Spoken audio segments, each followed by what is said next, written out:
day. How you doing? Good, and you? I'm doing great. This is fantastic. Thank you. And this is a wild story. I'd Yes. love for you to tell it to us. My name is Kirill Ravensall, and you're standing here in the J.P. Morgan building. And this is your work behind you. Indeed. Fantastic. Let's get your signature. Right. So tell us how this happened. So, what we're looking at is we're looking at a change in our society, and many people don't really have a sense as to what this change is about.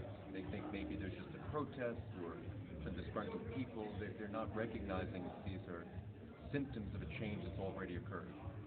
So as part of this change, we see this movement, Occupy Wall Street, which although it looks chaotic and disorganized, there is a very integrous core structure in the sense that we're aligned to very specific virtues. Now we may express them very differently, but part of those virtues are doing what needs to be done because it needs to be done, and not waiting around for someone to give us permission, and not waiting for the government to fix, and not waiting for donations to come in, but to take a stand, to take action, and to do what needs to be done. So we've been protesting, so we've been serving food, so we've been caring for the poor and supporting those who are occupying Zuccotti Park. We do it ourselves. And as we take the stand and as we do, people come.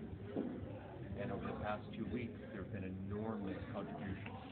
People have been giving food, people have been giving clothes, people have been giving support, they've been giving money, they've been giving their time, their energy, volunteering. So as we act, so all of the support has been coming in to help us continue the action. What we're doing in this particular gallery is our first effort as the movement to step out of the park and give back. This gallery previously was hosting a 9/11 memorial exhibit. Because of the movement, because of the occupation on Wall Street, because of many other factors, this area of town basically got shut down. There are barricades all around outside.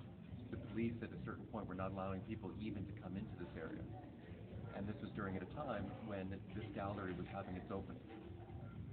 So basically the show never really took off, never really got publicity, never really got into the circuit, didn't really get the people to come in to see what was really actually a fairly exceptional exhibit. So at the same time, the beginnings of the movement were starting with little exercises like yoga on Wall Street. And this business was supportive of that initial movement, letting people come in, use the bathroom, just showing some support, just encouragement. And so we already had a beginning relationship.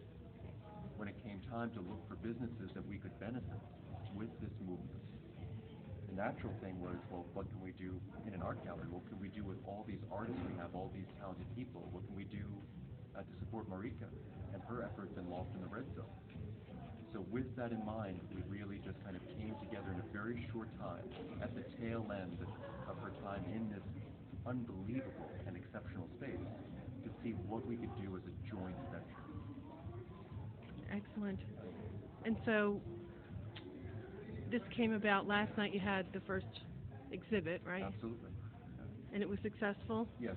I mean, it was really just really like rock on, all you guys. I mean, we had basically 4 days to prepare an entire gallery opening. Wow. And now what happens? Where does this go from here?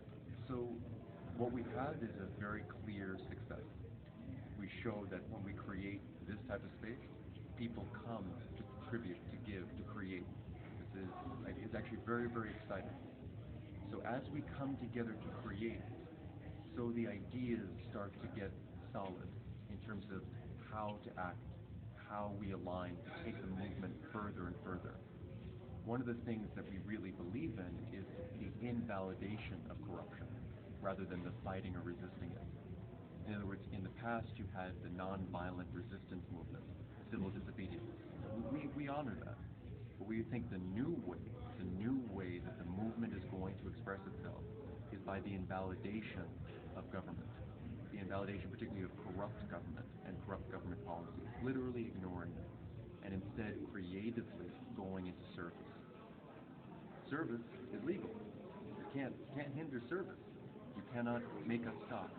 So when we gather to go into service, we will move money, we will move energy, we will move mountains, we will accomplish what our government cannot. Because we're doing it with the right spirit, with the right intention, and with a sense of collective enthusiasm about the future. Excellent. Now, the art exhibit itself, there was talk that it would end last night. Are you extending it? Is that still up in the air? It's actually not as important, believe it or not. This particular expression, it changes things. It changes the fabric of this country. That it could happen here, in the heart of the financial district, in the heart of the apex of capitalism, in the J.P. Morgan building itself. Right. I mean, we're in the J.P. Morgan building, and we are directly across the street from the stock exchange. I mean, directly. There are policemen on horses out front. And the former Capitol. The former Capitol.